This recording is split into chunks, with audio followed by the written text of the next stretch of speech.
The night everything changed. There are moments in life that split your timeline in two.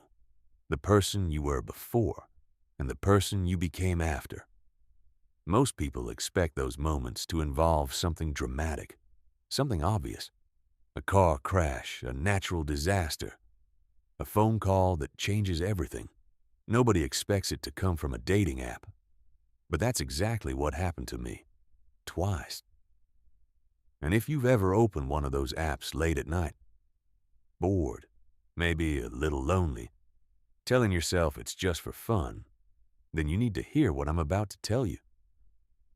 Because what started as a harmless way to kill time on a cold winter evening turned into something I still think about every single night before I go to sleep. Let me take you back to the beginning. It was December 2015. Winter break had just started, and I was back home in suburban New Jersey after my first semester at Penn State. The house felt smaller than I remembered. My old bedroom ceiling was the same one I'd stared at as a kid, and suddenly I was 20 years old, with nowhere to be and nothing to do. My buddies were scattered, some traveling with family, some working, some off on their own adventures. I was home, alone, bored out of my mind. Around 8:30 on a Thursday night, I picked up my phone and did what millions of other young guys were doing at that exact moment across America. I downloaded the app. You know the one. At the time, it felt like every guy at school was either on it or talking about it like it was some kind of cheat code for social life. I figured, why not? What did I have to lose? Setting up my profile took maybe 10 minutes. I went through my camera roll trying to find the best 4 photos I had. Nothing staged, nothing desperate looking.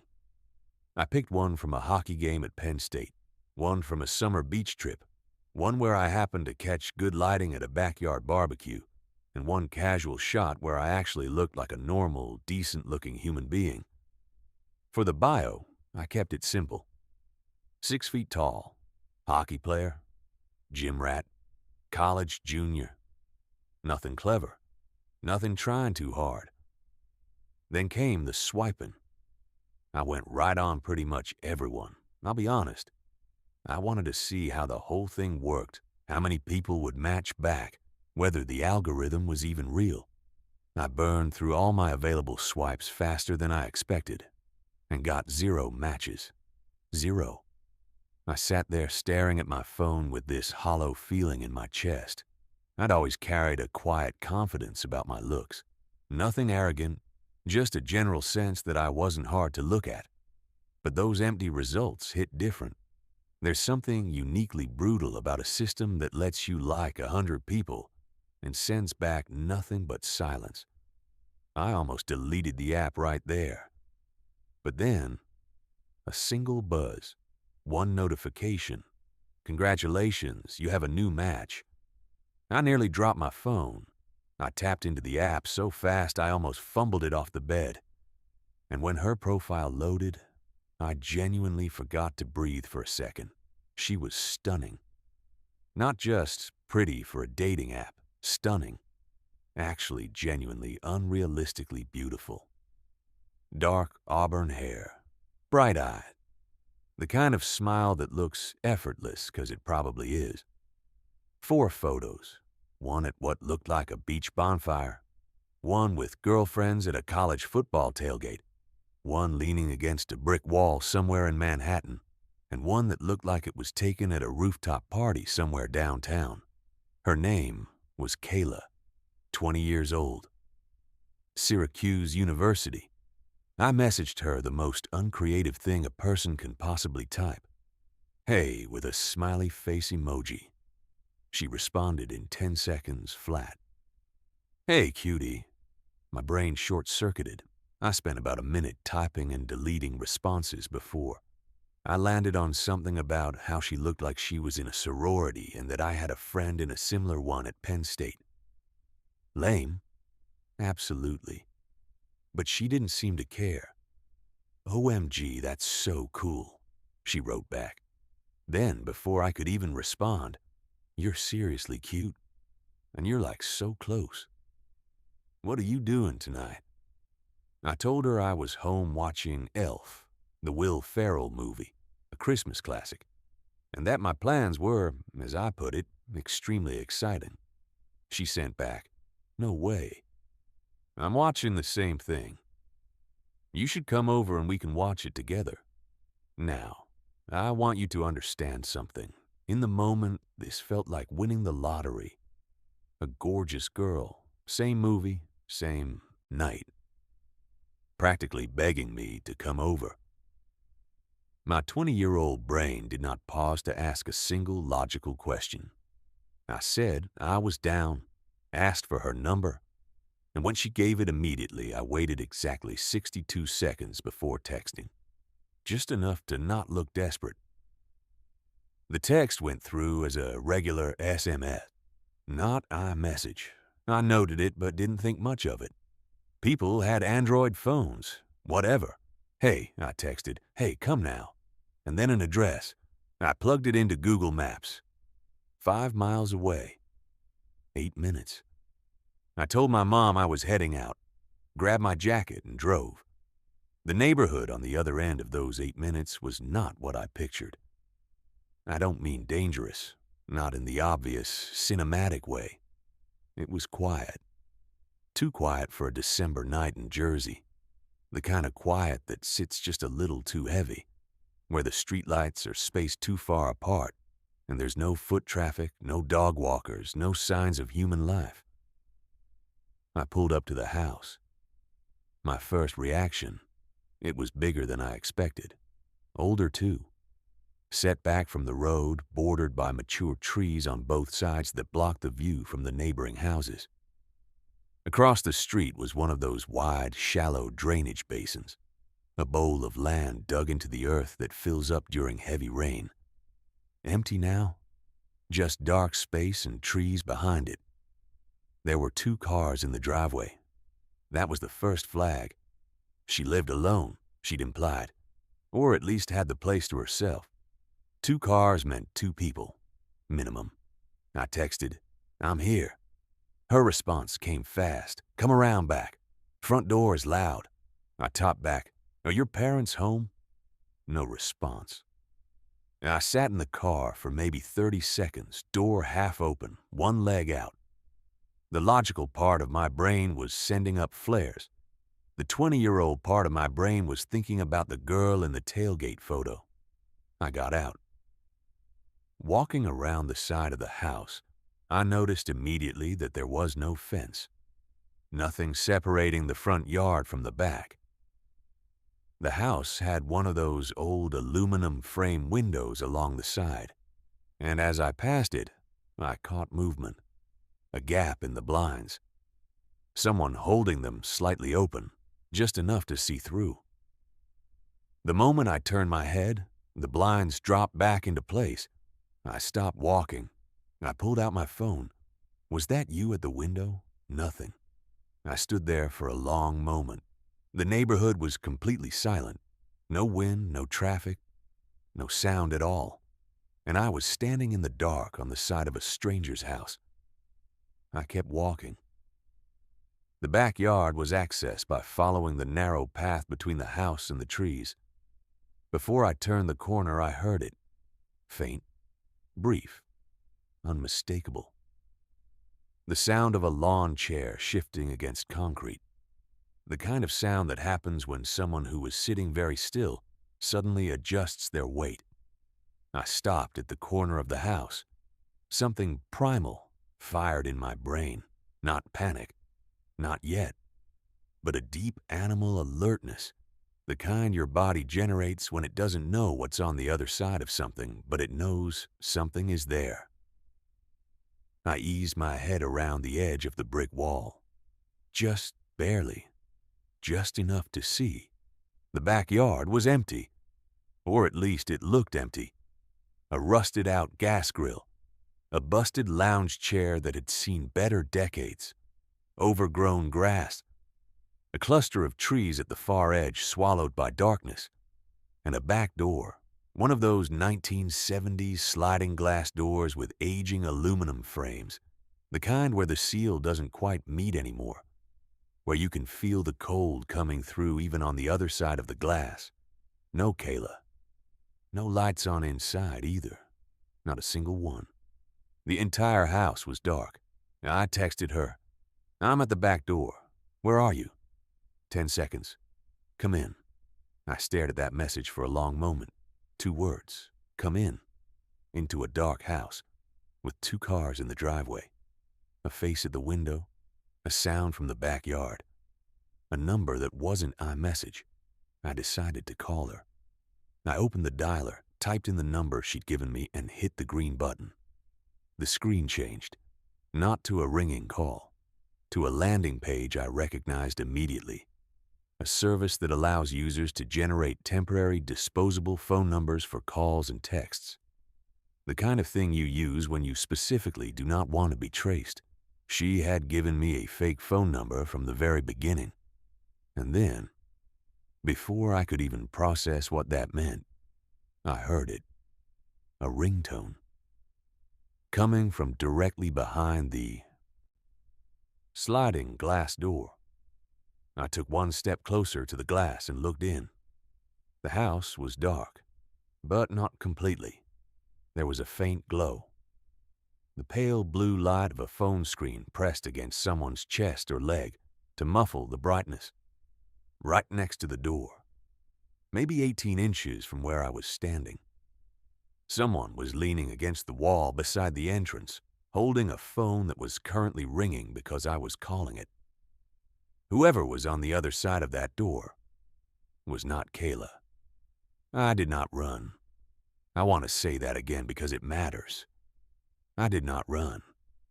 I turned around slowly, deliberately, and walked back the way I came, hugging the far side of the house, away from the window with the blinds.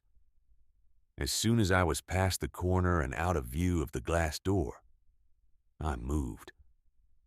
Fast. I cleared the driveway in seconds, hit the car door, got in, locked it, and had the engine running before I even fully registered what I was doing. I don't remember the drive home. I remember pulling into my driveway and sitting there with my hands still gripping the wheel, the engine ticking as it cooled, the neighborhood around me impossibly normal. I opened my messages, 15 new texts. The first 12 were variations of, "Where did you go? Why'd you leave? Come back? Hello? Seriously, where are you?" The last 3 were something else entirely. I'm not actually a 20-year-old girl, but I think you already figured that out. No laws were broken, LOL. Good luck. I know exactly what you look like. And I have your number. Michelle and the park. I blocked the number immediately. Then I went into the app and tried to report and unmatch the profile. But whoever it was had already beaten me to it. The account was gone. No trace. Just a phantom that existed long enough to lure me to the edge of something terrible, and then vanish back into the internet. For a while, I convinced myself it was a prank. Some bored guys with too much time and a sick sense of humor. I checked my phone obsessively for 3 or 4 days, waiting for something. A call from an unknown number, a text, a knock at the door. Nothing came. Slowly, the adrenaline faded. The story became something I told at parties for a reaction. Can you believe that? I'd say, and people would laugh nervously and say, "Dude, that's insane." And I'd laugh too and pretend it hadn't genuinely shaken something loose in me. I kept using the app, casually, mostly for entertainment. The endless scroll of humanity, the occasional funny exchange, the rare moment where something almost turned into an actual conversation. But I never drove anywhere. Never got in my car for someone I hadn't video called first. The lesson seemed learned. The danger filed away under weird thing that happened once. That was a mistake, because lessons aren't really learned until they cost you something. About 4 months later, on a Friday night in early spring, I found myself back in the same spot. phone in hand, app open, swiping without any real intention. My roommate was out. I'd already hit the gym, made dinner, watched half a movie I lost interest in.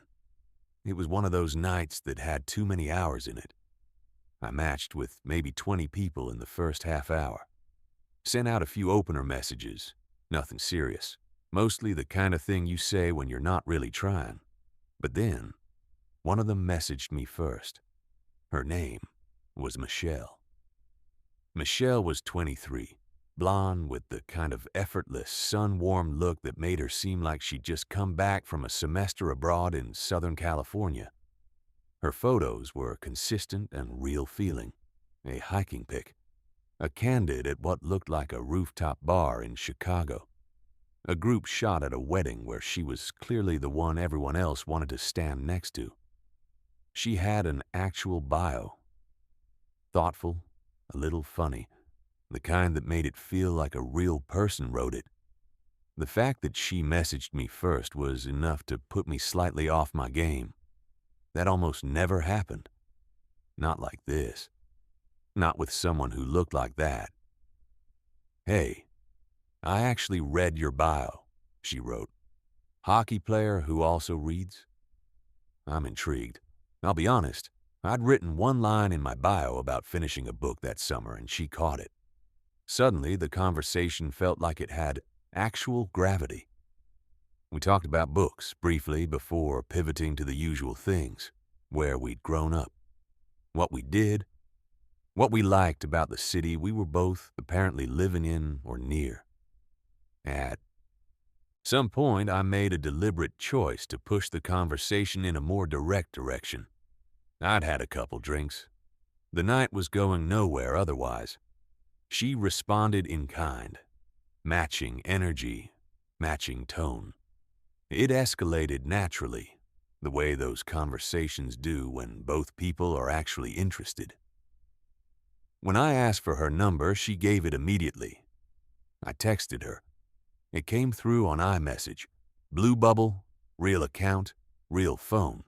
That one detail, which I'd barely registered the first time around, now felt like a green light. Real phone, real person. She wanted to meet up. That night, if possible.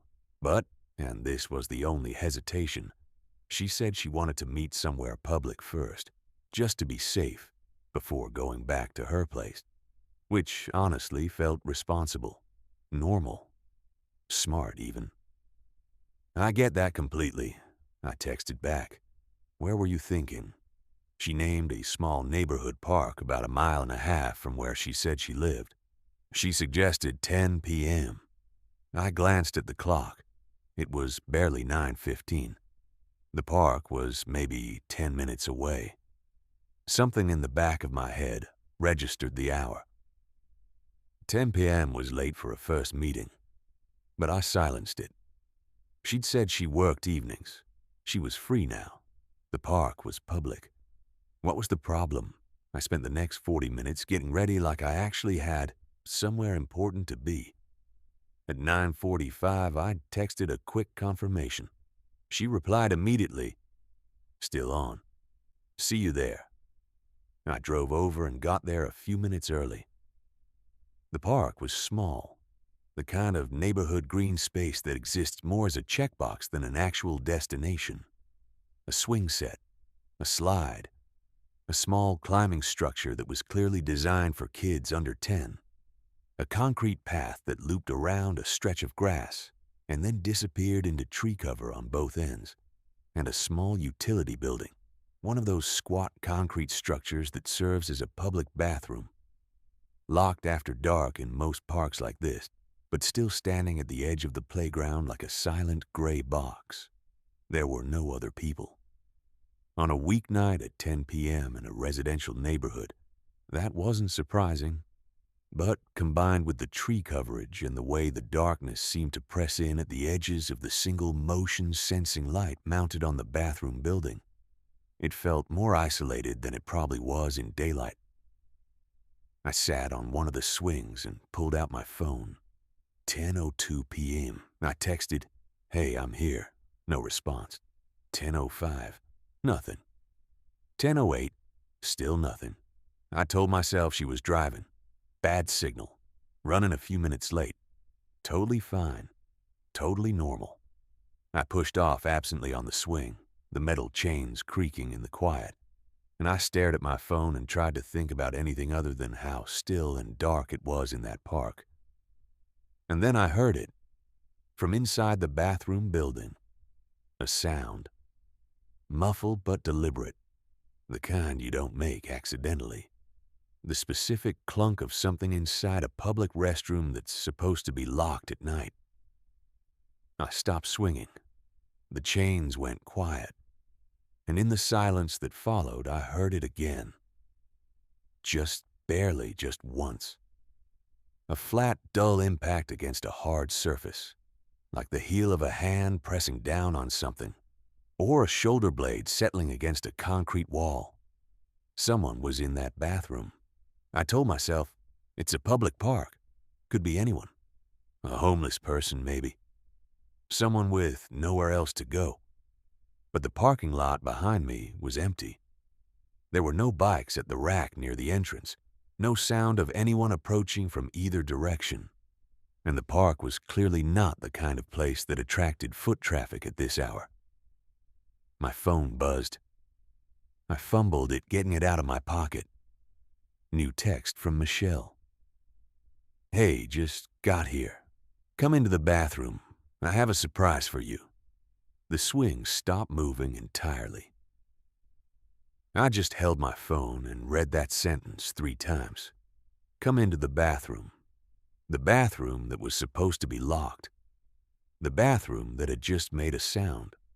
The bathroom that was 20 feet away from where I was sitting in the dark, completely alone, in a park. Nobody else was in. My thumbs were moving over the screen, trying to figure out what to type back, when a second message came through. Get off the swing and come here. I looked up. In the entrance of the bathroom, not inside it, but just past the threshold, where the shadow was thickest, something moved. A face, or half of one. Just the right side, leaning out from behind the concrete edge of the doorway, looking directly at me. And when I made eye contact, or whatever the dark version of eye contact is, it didn't pull back. It watched me for 2 full seconds, maybe 3. Then it withdrew back into the shadow. I stood up from the swing so slowly I barely registered that I was doing it. I took 3 quiet steps toward the concrete path that led back to the parking lot, keeping my eyes on the bathroom entrance. Then I turned and walked faster and faster. And then I was running, fully openly sprinting through the dark toward the parking lot, because every piece of instinct I had was screaming the same thing. Go. Right now. Don't stop. The parking lot appeared ahead of me. My car was the only one there. I hit the door, yanked it open, dropped into the seat, got the locks down before the door was fully shut. And then I sat there breathing. For maybe 10 seconds, I just breathed. Just sat in the sealed, locked, lit interior of my car and breathed and let the adrenaline wash through me. Then I looked back at the park. A man walked out of the trees. Not from the bathroom, not from the path. From the tree line at the far side of the park, the wood side. The side that wasn't lit by the motion sensor. He walked steadily, deliberately in a straight line, directly toward my car. He was not jogging. He was not out for a walk. He was not confused about where he was. He was covering ground with the focused efficiency of someone who knew exactly what he was doing and exactly where he was going. I turned the key before I even registered making the decision. The engine caught, I shifted into drive, and I was out of that parking lot and onto the neighborhood road before he reached the halfway point of the park. I didn't slow down until I was on the main road. I didn't fully breathe until I was back in my own driveway, both hands still clenched on the wheel. The neighborhood around me, quiet and suburban and blessedly ordinary. I sat in my car for 20 minutes. What they don't tell you about these apps. There are things people don't talk about when it comes to what an experience like that actually does to you afterward. The visible stuff, the adrenaline, the physical fear, the near miss, that part fades. It fades faster than you'd think, actually, because the human brain is extraordinarily good at filing away experiences that don't result in visible damage. You didn't get hurt. Nothing technically happened. So the brain starts to minimize it, compress it, tuck it into a corner somewhere and label it weird night, moving on. But the other stuff doesn't go away as cleanly. For weeks after the park, I couldn't be in a public space at night without scanning my environment the way I never had before. Not in a panicked way, more like a pilot running a pre-flight checklist. Where are the exits? Who else is here? Is there a reason for that person to be in that location at this hour? I started noticing things I'd never registered before. How many apps there are that generate fake phone numbers. How easy it is to build a convincing false identity using photos pulled from private social media accounts. How the design of these dating platforms, the gamification, the dopamine hit of a match, the effortless escalation of intimacy can short-circuit the exact judgment systems that would normally protect you. Because here's the thing, nobody tells you about these apps when you're 20 and bored and downloading them at 9 p.m. on a Thursday.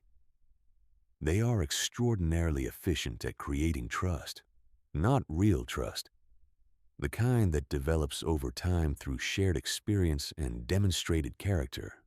The artificial kind. The simulated kind. The kind that's built from a well-curated set of photos and a bio that hits exactly the right notes and a conversational rhythm that feels real because it mirrors what you want it to be. It takes less than an hour to feel like you know someone on these apps. Less than an hour to go from a stranger's profile to a plan to meet up. Less than an hour for the chemicals in your brain, dopamine, oxytocin, the ones that govern attraction and social connection, to start treating this person like someone you actually know and can trust. That's the vulnerability, not naivety, not stupidity. The actual neurological machinery of human connection being deliberately exploited. After my second experience, the one in the park, I started talking to people. Friends who'd used apps, women mostly because their stories were something I hadn't fully appreciated before. The things that had happened to them, the fake profiles, the slow escalation from normal to uncomfortable, the pressure, the manipulation, the men who turned up where they shouldn't have been able to find them, made my two stories feel like warm-ups. One friend, I'll call her Danielle, told me about the time she matched with a man who seemed, by every available metric, to be a normal person. Employed, educated, decent photos, a bio that mentioned his dog. They'd talked for 2 weeks before agreeing to meet for coffee. The coffee went well. He was charming, attentive, funny. She went home feeling hopeful. The next day, he texted her from a different number asking why she hadn't invited him in. She hadn't given him her home address. He'd followed her home. Another friend, I'll call him Marcus, met a woman through one of the apps who, over the course of several weeks, built an elaborate emotional connection with him before revealing that she was going through a crisis and needed financial help. The photos weren't of her. The stories weren't true. The entire relationship was an engineered extraction. He was out $3,000 before he figured out what was happening. These aren't fringe cases. According to federal data, romance-based fraud, which almost exclusively begins on dating platforms, costs Americans hundreds of millions of dollars every single year. And those are only the cases that get reported. The manipulation, the catfishing, the physical danger. Those numbers don't make it into the statistics because they don't always result in a crime that can be filed. But they leave marks anyway. Here's what I want you to understand. The people running these operations, and for some of them that's exactly what it is, an operation, are not operating randomly. They study platform behavior. They know the hours when users are most vulnerable. They know the patterns that generate the fastest trust escalation. They know that an attractive profile photo plus quick responses, plus the right conversational cues, can move someone from skepticism to action in under 60 minutes. They know because they've done it hundreds of times. And the apps themselves, the companies, the platforms, the products with the billion-dollar valuations, have a complicated relationship with safety because safety friction slows down engagement. Safety verification adds steps to the experience. Safety features remind users of risk, and platforms that remind users of risk generate less activity than platforms that feel frictionless and fun. So the verification is minimal. The reporting systems are reactive rather than preventive. The fake accounts persist until they're flagged, and by the time they're flagged, they've usually already done what they came to do. I'm not saying don't use these apps. People meet real, wonderful partners on them every day. That's also true. I'm saying the thing that nearly got me in that backyard and in that park wasn't stupidity. It was the gap between how safe these platforms feel and how safe they actually are. That gap is real, and it's worth knowing about. After the park, I did something I probably should have done much sooner. I went through every safety resource I could find specific to dating app use in America. The FBI has a full page dedicated to romance scams. The FTC has reporting mechanisms for catfishing and fraud. Organizations like the Cyber Civil Rights Initiative exist specifically to help people whose images are being used without consent, which is often how the fake profiles are built in the first place. I also learned about a few practices that, in retrospect, are obvious, but that nobody had ever laid out clearly for me. Reverse image search every profile photo. It takes 10 seconds. Drag the image into Google Images or use a tool like TinEye. If those photos belong to a fitness model in Australia or an influencer in Eastern Europe, you now know what you're dealing with before you've invested a single emotion. Never share your location in a message thread. Not your neighborhood, not your cross streets, not the name of your gym or your regular coffee shop. These details seem small. They aren't. They're the building blocks of a physical address, assembled piece by piece. If a conversation escalates unusually fast toward intimacy, toward urgency, toward meeting tonight, that speed itself is information. Normal human connection doesn't sprint. It walks. It pauses. It occasionally backtracks. When something feels like it's moving faster than it naturally should, that's not chemistry. That's engineering. Verify before you go anywhere. Video call. Not a filtered, pre-recorded video. A live call where you ask the person to wave at you, to hold up 3 fingers, to turn their head. Real people can do that. Carefully assembled fake identities cannot. Tell someone where you're going. This seems so basic it barely qualifies as advice. But in both of my situations, I told no one, or told someone with no useful specifics. My mom knew I was going out. That's not useful information if something goes wrong. A name, an address, a screenshot of the profile, a check-in time.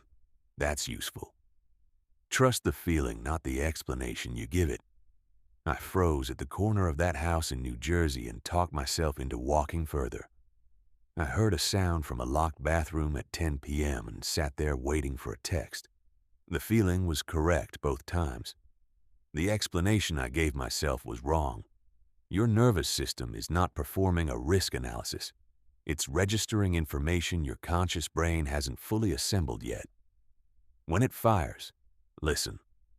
The aftermath, the pattern, and why this keeps happening. In the months after the park, I talked to a cybersecurity consultant who spent part of his career helping law enforcement investigate online predator cases. I'm not going to use his name. He asked me not to. But what he told me reframed everything I thought I understood about what had happened to me. The setups you're describing, he said, are textbook. Not improvised, textbook. He explained that what I'd experienced in New Jersey, the isolated house, the instruction to go around back, the figure at the window, the fake phone number, follows a pattern documented across dozens of similar cases. The goal, he said, is rarely what people assume.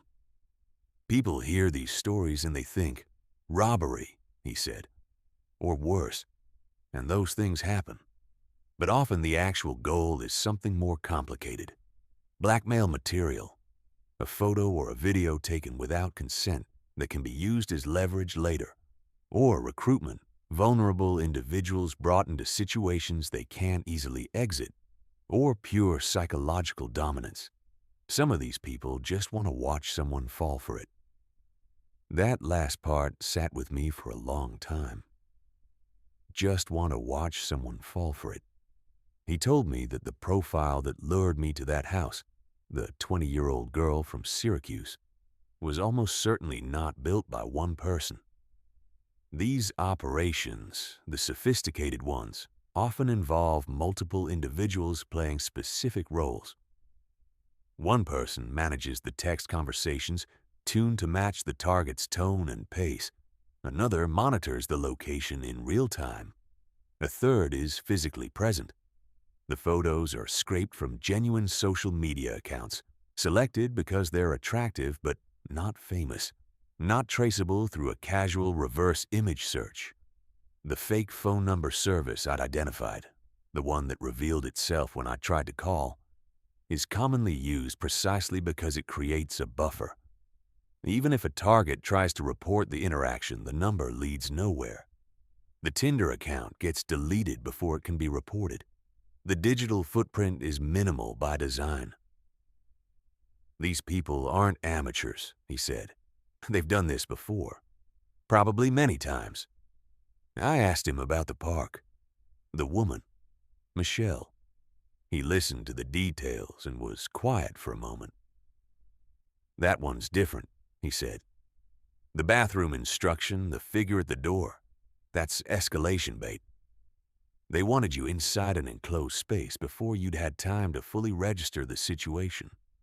Once you're inside, the power dynamic changes completely. You're in their environment, in the dark, with no clear exit you visually mapped.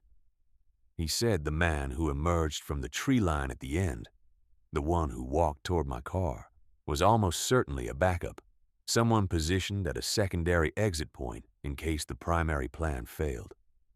You left the right way, he told me. You didn't run until you were out of visible range. You didn't provoke a pursuit response until you were close enough to your car that they couldn't close the gap in time.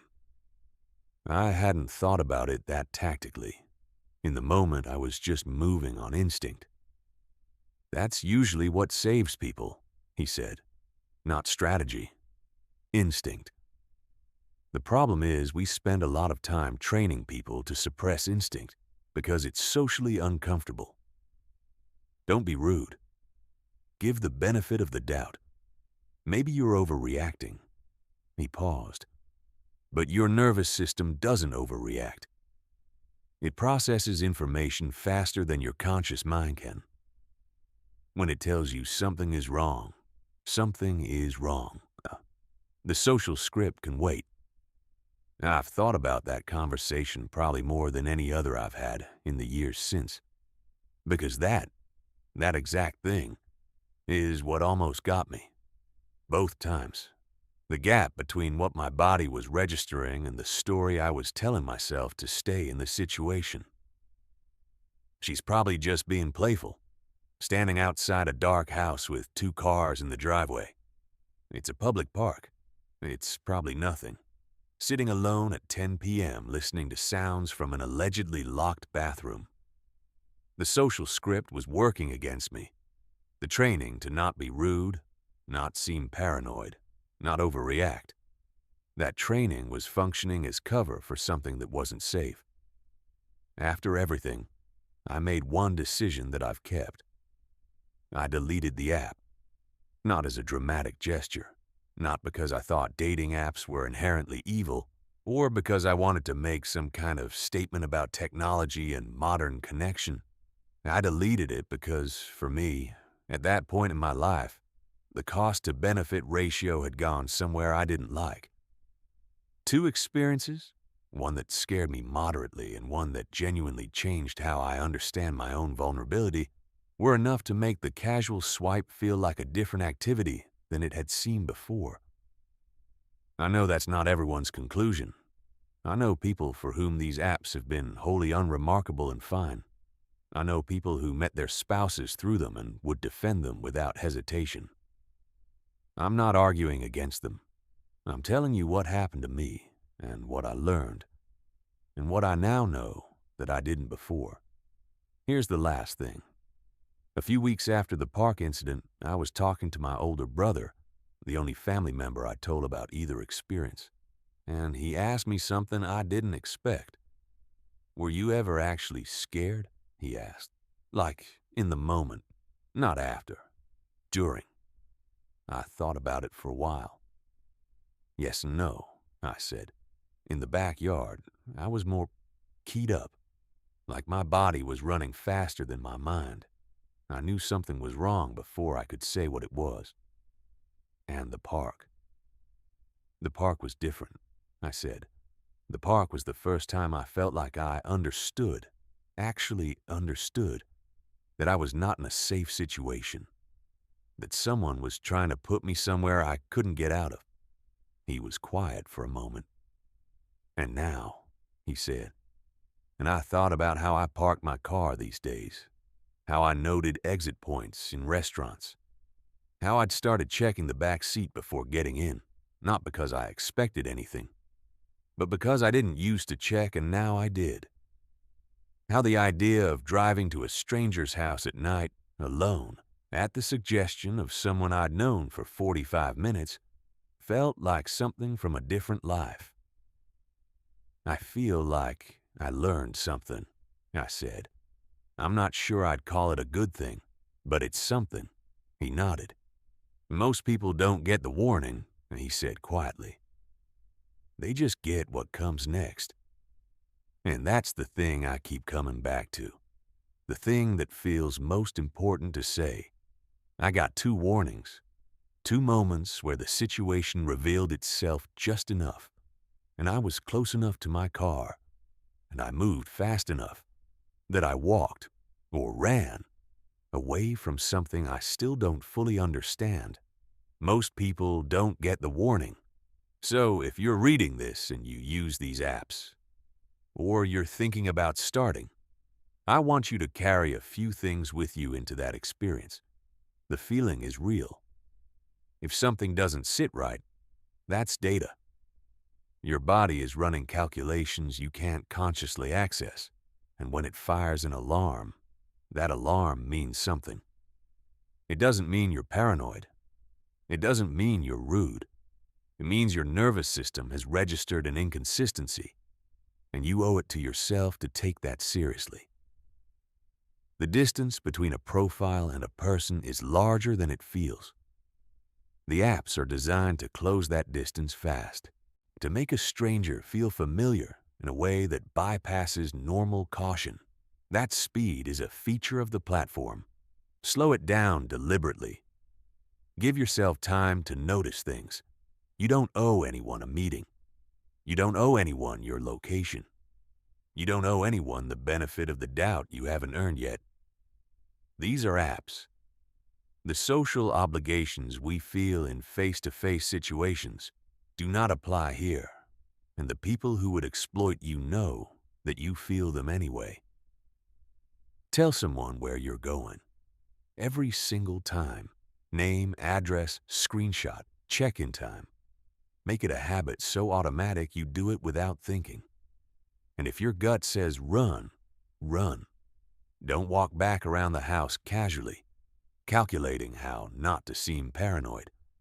Don't sit on a swing and talk yourself into reasons the locked bathroom might be fine. Don't stand at the edge of a glass door in the dark, trying to be logical about the glow of someone else's phone 3 feet away. Run. Because most people don't get the warning. I got two. And I'm here to tell you about them.